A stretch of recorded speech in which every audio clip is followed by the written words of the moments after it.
الحمد للہ رب العالمین والصلاة والسلام علی سید الانبیاء والمرسلین اما بعد فاعوذ باللہ من الشیطان الرجیم بسم اللہ الرحمن الرحیم۔ آج ہم پڑھیں گے سورۃ آل عمران کے شروع سے ہی، اور یہ دوسری بڑی سورت ہے قرآن مجید کی، اور اس کے اندر بہت سارے واقعات ہیں،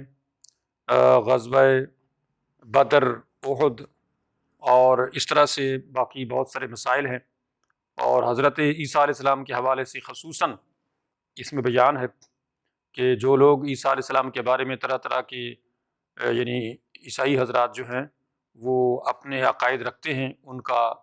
بطلان کیا گیا ہے، ان کو باطل قرار دیا گیا ہے کہ ان کی سوچ بالکل غلط ہے، اور اسی حوالے سے پھر حضرت آدم علیہ السلام کا حوالہ دیا گیا ہے کہ انا مثل عیسیٰ عند اللہ کمثل آدم خلقہ من تراب ثم قال له کن فیکون، یعنی جو یہ عیسائی یہ سمجھ رہے ہیں کہ نعوذ باللہ عیسیٰ علیہ السلام اللہ تعالیٰ کے بیٹے ہیں، اور اسی طرح سے ان کا ایک یہ بھی عقیدہ ہے کہ حضرت مریم جو ہیں یہ اللہ کی وائف ہیں، یا اس طرح سے ایک غلط یعنی انہوں نے عقیدہ گھڑا ہوا ہے، یا روح القدس کے بارے میں۔ تو یہ تثلیث کا جو بھی انہوں نے ایک ٹرائنگل بنائی ہوئی ہے، یہ ٹوٹلی ان کی اپنی فیبریکیشن ہے، ان کی اپنی افتراء ہے، افتراء پردازی ہے، اور اس کا یعنی حقیقت سے کوئی تعلق نہیں ہے، چاہے کہ بائبل میں ہو یا عقلی طور پہ بھی ایک بات مانی جائے، اس طرح سے بھی نہیں ہے۔ تو اس لیے اللہ نے فرمایا کہ دیکھو اگر تم یہ سمجھ رہے ہو یا تمہیں غلط فہمی لگی ہے کہ عیسیٰ علیہ السلام جو ہیں وہ بن باپ کے پیدا ہوئے ہیں، تو آدم علیہ السلام کے بارے میں کیا کہو گے جن کو اللہ نے بغیر ماں باپ کے پیدا کیا ہے؟ تو جس طرح آدم علیہ السلام کو اللہ نے کن یعنی حکم سے پیدا کیا کہ ہو جا تو ہو گئے، اسی طرح سے عیسیٰ علیہ السلام کو اللہ نے بن باپ کے پیدا کیا ان کے ماں کے بطن سے، تو یہ اللہ تعالیٰ کی منشا اور مرضی ہے، وہ جو چاہے وہ کر سکنے پر قادر ہے۔ تو ارشاد فرمایا کہ الف لام میم اللہ لا الہ الا ہو الحی القیوم۔ الف لام میم جیسا کہ ہم پیچھے شروع سے پڑھ چکے ہیں، سورۃ بقرہ کے اسٹارٹنگ میں بھی یہ الفاظ آئے ہیں، اور یہ جو حروف ہیں ان کو حروف مقطعات کہتے ہیں۔ مقطعات کا مطلب پیسیز میں پڑھے جانے والے، یعنی الف با تا ثا جیم ہا خا جس طرح، تو اس لیے ان کو مقطعات کہتے ہیں، یعنی اس طرح سے ہی پڑھے جاتے ہیں، الف لام میم جیسے یہ ہیں حروف اسی طرح سے ہی پڑھے جاتے ہیں۔ اب یہ کہ ان کے معانی کیا ہیں، ان کے معانی ہمیں نہیں بتائے گئے رسول اللہ صلی اللہ علیہ وسلم کی طرف سے، یہ اللہ تعالیٰ کے رازوں میں سے راز ہیں، لہٰذا اتنا ہمارے لیے کافی ہے کہ یہ اللہ کا کلام ہے، اللہ کے راز ہیں، وہی بہتر جانتا ہے۔ آگے فرمایا اللہ لا الہ الا ہو، اللہ وہ ہے جس کے سوا کوئی خدا نہیں ہے، یعنی اللہ تعالیٰ وہ واحد ہستی ہے کہ اس کے سوا کوئی خدا نہیں ہے۔ جن کا جو بھی کوئی عقیدہ ہو، جیسے اہل کتاب ہونے کے باوجود عیسائی 3 خداؤں کا تصور رکھتے ہیں، تو اللہ تعالیٰ اکیلا خدا ہے، اس کی کوئی اولاد نہیں، کوئی بیوی نہیں، کوئی باپ نہیں، جیسا کہ قرآن مجید میں سورۃ اخلاص ہے قل هو اللہ احد اللہ الصمد، بالکل اسی طرح کے الفاظ بائبل کے اندر بھی موجود ہیں، اسی طرح کے الفاظ جو بھگوت گیتا ہے یا جو ہندوؤں کی مذہبی کتابیں ہیں ان کے اندر بھی موجود ہیں، یعنی جن کا خلاصہ یہ ہے، جیسے ہم سب جانتے ہیں کہ سورۃ اخلاص یعنی قل هو اللہ احد کے اندر یہ بتایا گیا ہے کہ اللہ ہی اکیلا خدا ہے، اس کا کوئی ماں باپ نہیں ہے، اس کی کوئی اولاد نہیں ہے، اس کا کوئی ہمسر نہیں ہے، اس جیسا کوئی نہیں ہے، لیسا کمثلہ شیء، اس کی کوئی مثال نہیں دی جا سکتی، اس کا جیسا کوئی ہے ہی نہیں۔ پیغمبر بھی اس کے بندے ہیں، اور سارے نیک بندے بھی اس کے بندے ہیں، اور ساری مخلوق جتنی بھی ہے اس کے بندے ہیں، اس کی مخلوق ہے، وہ پیدا کرتا ہے، جب تک چاہتا ہے ان کو زندہ رکھتا ہے، اور جب چاہتا ہے جس کو چاہتا ہے جہاں چاہتا ہے جیسے چاہتا ہے موت دے دیتا ہے۔ تو یہ سب سے بڑا ثبوت ہے اس بات کا کہ اللہ کے سوا کوئی خدا نہیں ہے، یعنی اللہ تعالیٰ اتنا بے پرواہ ہے کہ اپنے پیغمبروں کو بھیج کے بھی جو ان کو زندگی دیتا ہے وہ محدود دیتا ہے، کہ اس کو 100 سال دی ہے یا 50 سال دی ہے، یا نوح علیہ السلام کو 950 سال دی ہے، تو بس اس کے بعد پھر اس دنیا سے ان کو بھیج دیا، حتیٰ کہ آخری نبی محمد صلی اللہ علیہ وسلم جن کی نبوت کو اللہ نے قیامت تک کے لیے رکھا ہے، اور اس کے بعد کوئی نبی نہیں بھیجا ہے اور نہ بھیجنا ہے، تو ان کو بھی اللہ رب العزت نے جو ہے وہ 63 سال کی زندگی یہ دنیا کی دے کے پھر واپس بلا لیا ہے۔ یعنی اللہ اتنا صمد ہے، بے نیاز ہے، اس کو کوئی ضرورت نہیں ہے کسی کی مدد کی، کسی کے کام کی۔ تو اس لیے اللہ رب العزت جو ہے اس کے سوا کوئی خدا نہیں ہے۔ جو بھی کوئی ایسا تصور رکھتا ہے کسی بھی حوالے سے، کسی بھی طرح سے، اس کو یہ معلوم ہونا چاہیے کہ اللہ اکیلا واحد خدا ہے، اور وہی خالق ہے، پیدا کرنے والا ہے، اور وہی حی القیوم ہے، یعنی حی القیوم، وہی زندہ ہے، وہی زندگی دیتا ہے، وہی موت دیتا ہے۔ یعنی کوئی بھی انسان یہاں دنیا میں جو آتا ہے، چاہے اللہ وہ اس کو پیغمبر بناتا ہے یا کوئی بھی انسان ہے، اس کو ہی اللہ پیدا کرتا ہے، اس کو بھی اللہ زندہ رکھتا ہے، اس کو بھی اللہ موت دیتا ہے۔ تو یہ جو نظام کائنات ہے، جیسے کہ عیسائیوں کا یہ بھی عقیدہ ہے کہ جناب نعوذ باللہ اللہ تعالیٰ جو ہے اس نے انسانیت کو بخشنا تھا، تو اپنے واحد بیٹے کو پیدا کر کے تو نعوذ باللہ اس کو کروسیفائی کروایا، سولی چڑھوایا، تاکہ جو لوگ اس عقیدے کو مانیں گے، کروسیفیکیشن کو مانیں گے، پھانسی کو مانیں گے، تو گویا وہ جو موروثی طور پہ آدم علیہ السلام سے گناہ چلا آ رہا ہے،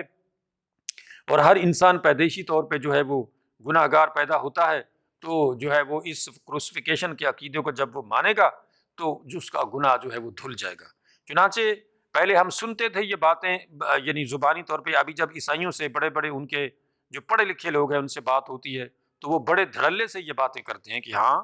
اگر آپ نے دوبارہ پیدا ہونا ہے، اگر آپ نے گناہوں سے پاک ہونا ہے تو یہ عقیدہ آپ کو ماننا پڑے گا، ورنہ آپ آگ میں جائیں گے، آپ جہنم میں جائیں گے۔ یہ تو ان کی علمیت کا عالم ہے کہ کرے کوئی اور بھرے کوئی، حالانکہ یہ تو دنیا کا بھی ایک دستور ہے کہ جو انسان جو ہے وہ کرے گا۔ نبی کا بیٹا جو ہے وہ جہنم میں جا رہا ہے، نبی کا باپ جہنم میں جا رہا ہے، یعنی ابراہیم علیہ السلام کا قرآن مجید میں کئی جگہ ذکر ہے۔ اسی طرح سے نبی کی بیوی جہنم میں جا رہی ہے،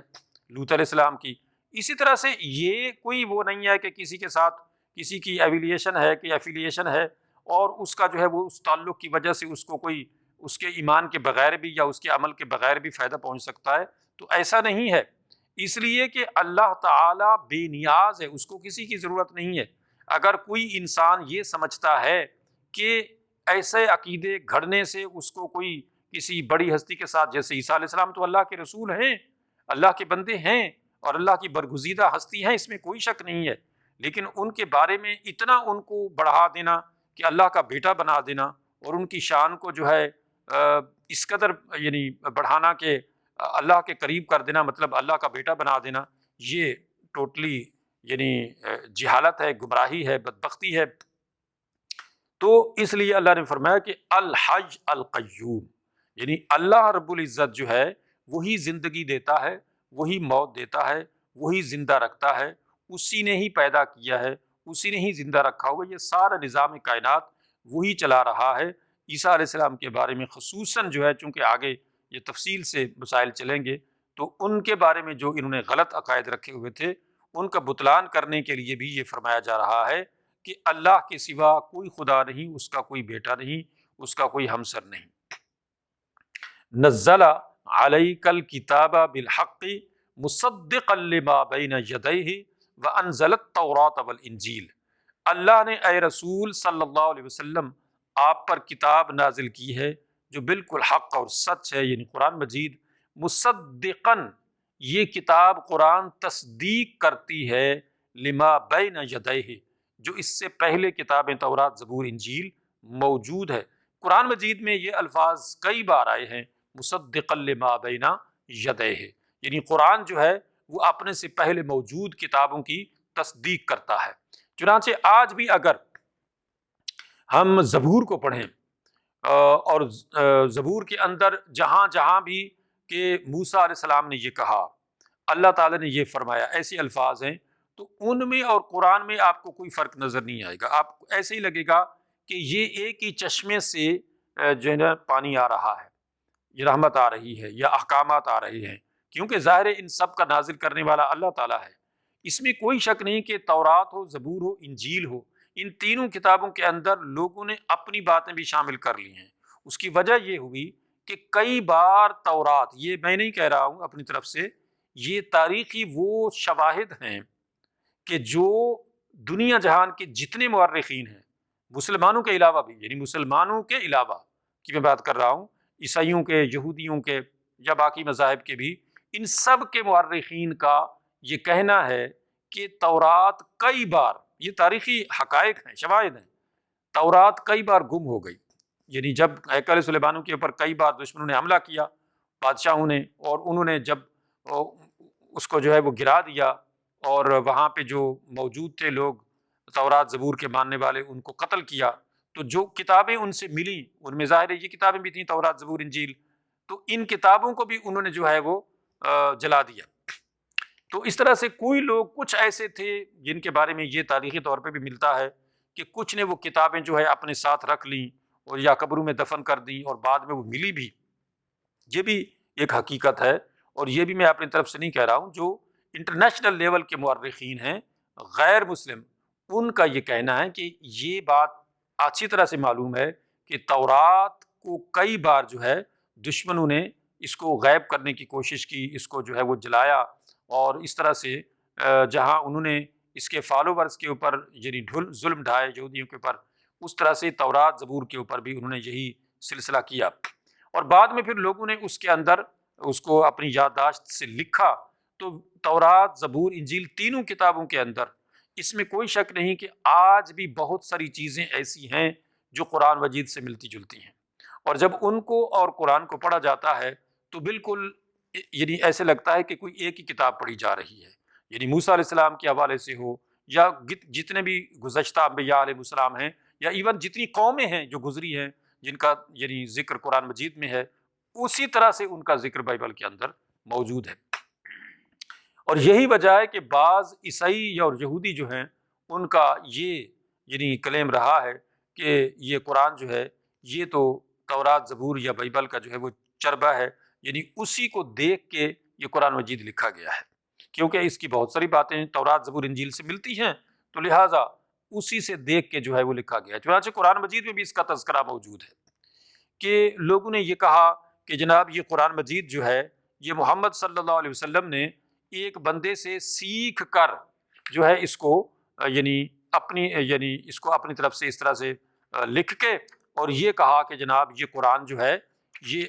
میرے پر نازل ہوا ہے. تو اس طرح سے جو ہے وہ ان کو یہ بتایا گیا ہے کہ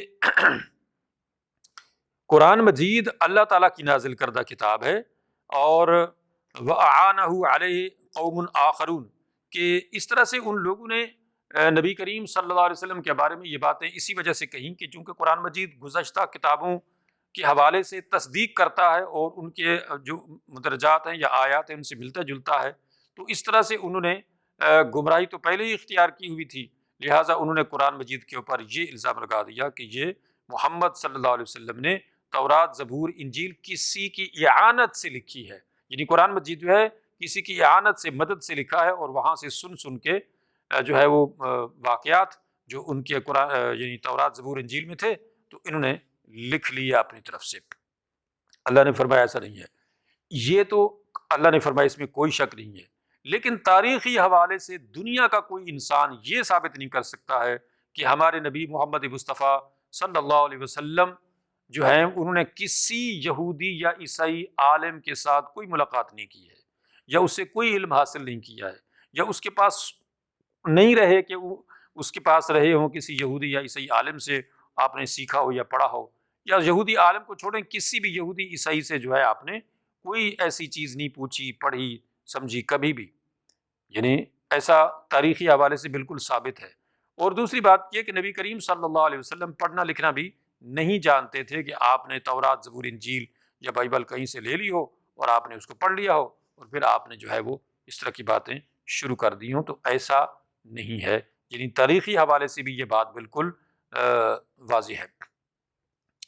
وَأَنزَلَ التَّوْرَاةَ وَالْإِنجِيلَ تو اللہ یہ ہے جس نے یہ تورات اور انجیل نازل فرمائی ہے، یعنی جس رب نے یہ قرآن نازل کیا ہے اسی رب نے یہ تورات زبور انجیل بھی نازل کی ہے. من قبل هدى للناس وانزل الفرقان یعنی قرآن سے پہلے یہ کتابیں اللہ نے نازل کی تھی، اور آج بھی اگر ہم تورات زبور انجیل کو پڑھیں تو ہمیں بہت ساری باتیں ایسی ملتی ہیں جو ان کو اگر کوئی بھی انسان، جیسے کہ آج یہ جوسف اسٹیس ہے شکاگو کا، یو ایس اے کا، وہ ہے، یا بے شمار دنیا ہے یورپ کے اندر ایسی جو مسلمان ہو چکے ہیں بہت عرصہ پہلے، اور انہوں نے اپنے اسلام کی جو اسٹوری بتائی ہے وہ یہی بتائی ہے کہ جب وہ اپنی کتابوں کو پڑھتے تھے تو جہاں جہاں ان کو شکوک و شبہات پیدا ہوتے تھے، اور انہوں نے پھر قرآن مجید کا مطالعہ کیا اس حوالے سے، خصوصاً عیسیٰ علیہ السلام کے حوالے سے اور حضرت مریم کے حوالے سے، جیسے یوسف اسٹس بتاتے ہیں یا اور بہت سارے علماء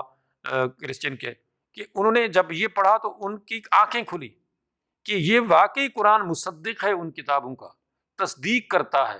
اور ان کی جہاں جہاں پہ انہوں نے اپنی طرف سے چیزیں ملا دی ہیں، جیسے انبیاء علیہ السلام کے بارے میں، لوط علیہ السلام کے بارے میں، نوح علیہ السلام کے بارے میں، اور اس طرح سے سلیمان علیہ السلام کے بارے میں ایسی ایسی چیزیں، زنا کی، شراب کی، نشے کی، یعنی ان کے بارے میں انہوں نے کہہ دی ہیں اور بائبل کے اندر لکھ دی ہیں کہ نعوذ باللہ ایک عام انسان بھی تصور نہیں کر سکتا ہے چاہے کہ کسی نبی کے بارے میں یہ بات جو ہے وہ کہی جا سکے، یا داؤد علیہ السلام کے بارے میں ایسی ایسی باتیں یعنی لکھی ہوئی ہیں کہ بندہ یعنی زبان پہ نہیں لا سکتا ہے، چاہے کہ وہ بندہ یعنی اس کو واضح کیا جا سکے کسی طرح بھی طرح سے۔ تو انہوں نے یعنی ایسا ظلم کیا ہے عیسائی اور یہودی علماء نے کہ انہوں نے بائبل کے اندر ایسی ایسی باتیں شامل کر دی ہیں کہ اس کا حلیہ بگاڑنے کی پوری کوشش کی، اس کے باوجود آج بھی اس کے اندر ہدایات کا سامان، توحید کا سامان موجود ہے، اللہ کی ونس توحید باری تعالیٰ موجود ہے، ہمارے نبی محمد مصطفیٰ صلی اللہ علیہ وسلم کے بارے میں بے شمار آیات تینوں کتابوں میں، تورات، زبور، انجیل میں موجود ہیں۔ تو اس لیے اللہ تعالیٰ اسی حوالے سے فرماتا ہے کہ من قبل ھدی للناس، یہ جو کتابیں اللہ نے پہلے نازل کی تھیں ان کے اندر بھی ہدایت کا سامان موجود ہے، بس تلاش کرنے والا ہونا چاہیے۔ تو وہ لوگ کہ جو اپنے مذہب سے جڑے ہوئے تھے، انہوں نے جب قرآن کو پڑھا تو وہ مسلمان اس لیے ہوئے کہ ان کی ساری غلط فہمیاں دور ہو گئی، ان کو یعنی ان کی تصدیق ہو گئی اس بات سے کہ واقعی وہ جو اللہ تعالیٰ کا ایک تسلسل آ رہا ہے پیچھے انبیاء علیہ السلام اور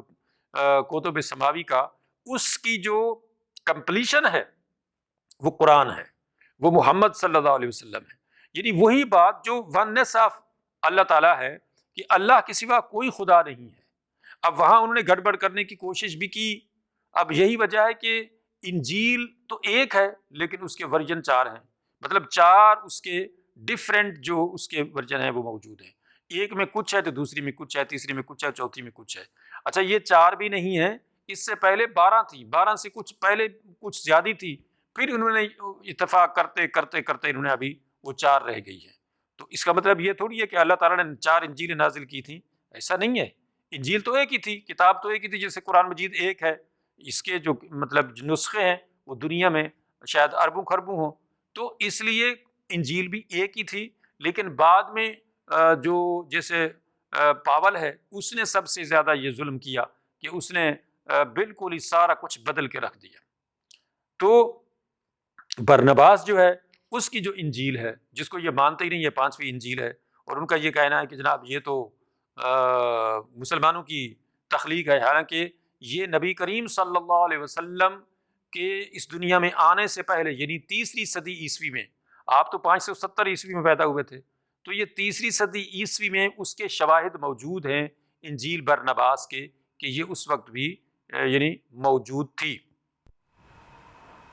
تو انجیل برنباس جو ہے یہ قرآن مجید سے بہت زیادہ ملتی جلتی ہے، اس میں بالکل واضح طور پہ اللہ تعالیٰ کی توحید موجود ہے کہ اللہ کے سوا کوئی خدا نہیں ہے، اس میں تثلیث کا کوئی عقیدہ نہیں ہے، اس میں نبی کریم صلی اللہ علیہ وسلم کی آمد کی بے شمار خبریں موجود ہیں، چنانچہ اتنی واضح آیات آج بھی انجیل برنباس کے اندر موجود ہیں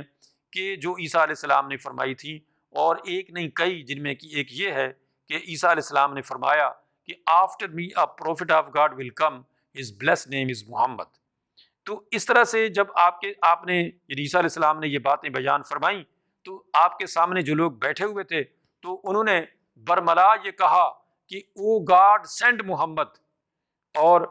پھر انہوں نے یہ بھی ساتھ کہا کہ او محمد کم کوئکلی۔ یہ آج بھی الفاظ انجیل کے اندر موجود ہیں، اور اس لیے یہ مجھے ساری باتیں تھوڑی زیادہ کرنی پڑ گئیں کہ من قبل ھدی للناس، یعنی یہ کتابیں ہیں تو پہلے کی، تورات، زبور، انجیل، لیکن ان کے اندر آج بھی ہدایت کا سامان موجود ہے، اس کے باوجود کہ ان لوگوں نے بھرپور کوشش کی کہ اس کے اندر اپنی منمانی کر سکیں، اور نبی کریم صلی اللہ علیہ وسلم کی پریڈکشن جو ہیں یا آپ کی آمد کی جو خبریں دی گئی ہیں ان کتابوں کے اندر، ان کو کسی طرح سے مسخ کر سکیں، لیکن وہ پھر بھی نہیں کر سکے کیونکہ تعداد بہت زیادہ ہے ایسی آیات کی۔ وَأَنزَلَ الْفُرْقَانَ، اللہ نے فرمایا کہ میں نے فرقان نازل کیا، یعنی حق اور باطل کے درمیان میں فرق کرنے والی کتاب۔ قرآن مجید بھی فرقان ہے، اور گزشتہ جتنی بھی کتابیں اللہ نے نازل کی وہ بھی فرقان ہیں، حق اور باطل کے درمیان میں فرق کرنے والی ہیں۔ ان الذین کفروا بآیات اللہ لہم عذاب شدید، بلا شبہ جن لوگوں نے کفر کیا ہماری آیات کا، جنہوں نے انکار کیا اللہ کی آیات کا، لہم عذاب شدید، ان کے لیے عذاب شدید ہے۔ واللہ عزیز ذو انتقام، اللہ تعالی زبردست ہے اور انتقام لینے والا ہے۔ یعنی اللہ رب العزت کی آیات کا جو انکار کر رہے ہیں، ایک تو یہ کہ ان لوگوں نے بھی انکار کیا، یہودیوں نے، عیسائیوں نے، اور وہ تو واضح ہے بات، اس میں کوئی شک نہیں ہے۔ آج ہمارے جو مسلمان ہیں جو اللہ کی آیات میں سے کچھ کو عملی طور پہ مانتے ہیں، عمل کرتے ہیں، اور کچھ کو عملی طور پہ نہیں مانتے ہیں یا نہیں عمل میں لاتے ہیں، یہ بھی اللہ تعالیٰ کی آیات کا ایک طرح سے انکار ہے، عملی طور پہ انکار ہے۔ اور اسی وجہ سے ہمارے علماء نے منافقین کی دو قسمیں بیان فرمائی ہیں، ایک عملی منافق اور ایک اعتقادی منافق۔ عملی منافق وہ ہے کہ اس کے بارے میں تو یعنی ہم سب جانتے ہیں، اعتقادی منافق جو ہے اس کے بارے میں ہم نہیں جان سکتے۔ مطلب ایک بندہ جو ہے وہ مانتا ہے کہ نماز فرض ہے لیکن وہ نہیں پڑھتا، اس کو کہتے ہیں عملی منافق۔ ایک بندہ جو ہے وہ نماز کو فرض سمجھتا ہی نہیں ہے، اب وہ یعنی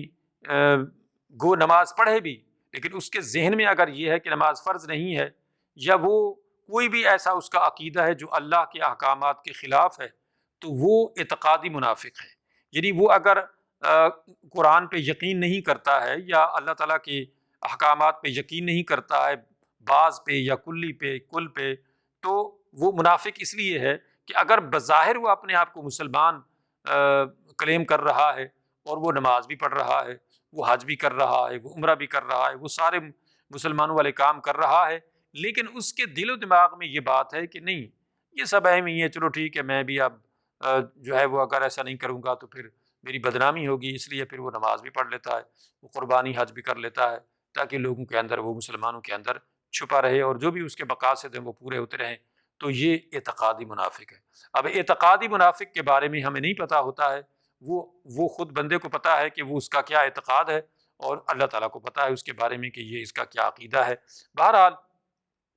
یہ ایک بہت بڑا خطرناک معاملہ ہے کہ صرف اس بات کو یہ سمجھنا کہ جناب لوگ جو ہیں وہ جو قرآن کو نہیں مانتے یا محمد رسول اللہ صلی اللہ علیہ وسلم کو نہیں مانتے، کلی طور پہ تو وہی کافر ہیں۔ اب جو لوگ نماز پڑھ نہیں رہے ہیں یا جو لوگ سود کھا رہے ہیں، زنا کر رہے ہیں، جو بھی برے کام کر رہے ہیں، کیا وہ اللہ تعالیٰ کی آیات کا انکار نہیں کر رہے ہیں؟ وہ عملی طور پہ تو انکار کر ہی رہے ہیں۔ اور اسی وجہ سے نبی کریم صلی اللہ علیہ وسلم کی ایک مشہور حدیث ہے کہ من ترک الصلاۃ متعمدا فقد کفر، یعنی جس نے جان بوجھ کر نماز چھوڑی اس نے کفر کیا۔ گو کہ اس کی تشریحات علماء نے کی ہیں کہ اس میں دو احتمال ہیں کہ اگر وہ یہ سمجھ کے نماز چھوڑ رہا ہے کہ فرض نہیں ہے تو وہ کافر ہو گیا، اگر وہ یہ سمجھ کے چھوڑ رہا ہے کہ ہے تو فرض لیکن میں سستی قائلی سے نہیں پڑھتا تو وہ گناہ گار ہے، وہ کافر نہیں ہے۔ بہرحال جو بھی ہو، یہ معاملہ بہت خطرناک ہے کہ بندہ جب نماز چھوڑتا ہے یا دین کے کسی بھی اہم رکن کو چھوڑتا ہے، اللہ کے کسی بھی اہم فرض کو چھوڑتا ہے، تو وہ ایسا ہی ہے جیسے وہ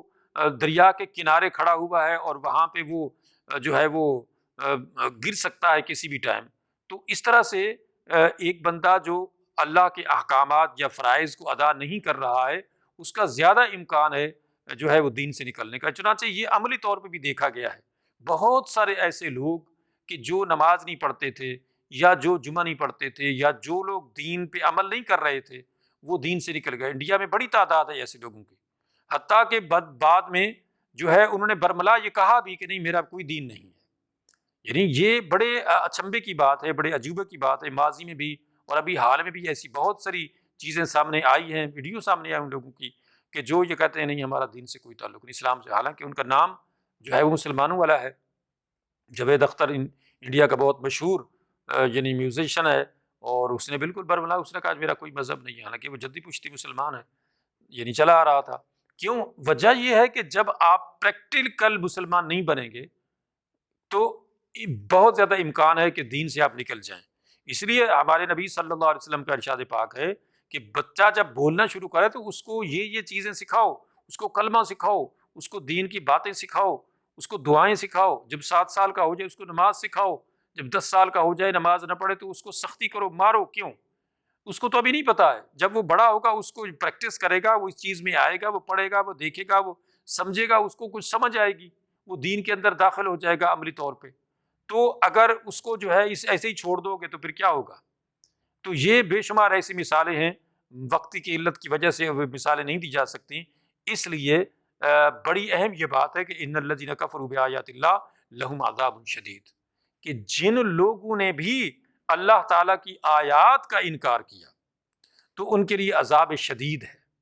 تو اس لیے اللہ تعالیٰ کی آیات کو مانیں، اللہ تعالیٰ کے احکامات کو مانیں، قرآن کو پڑھیں، ترجمے سے پڑھیں، اس کو سمجھیں۔ ہر فرد کو قرآن ترجمے سے پڑھنا چاہیے، اس کو سمجھنا چاہیے، اس کو عمل میں لانا چاہیے، جہاں اس کو ضرورت ہو اپنے علماء سے جو ہے رجوع کرنا چاہیے، سیکھنا چاہیے، اور جو اللہ تعالیٰ کے دیے گئے ارکان ہیں اور احکامات ہیں ان کو پوری طرح سے اس پہ کاربند رہنا چاہیے، وگرنہ لہم عذاب شدید، ایسے لوگوں کے عذاب شدید ہے۔ اور واللہ عزیز ذو انتقام، کہ اللہ تعالیٰ بہت سخت ہے، بہت یعنی انتقام لینے والا ہے، سخت انتقام لینے، کہ جب اللہ تعالیٰ کی آپ پاہم نافرمانی کریں گے، مسلسل نافرمانی کریں گے تو پھر کیا ہوگا؟ کیا اللہ تعالیٰ کو ہماری عبادات کی ضرورت ہے؟ تو ہم تو اللہ تعالیٰ کے محتاج ہیں، اللہ ہمارا محتاج نہیں ہے، وہ تو ہمارا خالق ہے، اسی نے تو ہمیں زندہ رکھا ہوا ہے۔ تو اگر ہم اس کی مسلسل نافرمانی پہ نافرمانی کیے جائیں گے تو پھر کیا نتیجہ نکلے گا؟ اللہ تعالیٰ سمجھنے عمل کرنے کی توفیق عطا فرمائے۔ وآخر دعوانا ان الحمد للہ رب العالمین۔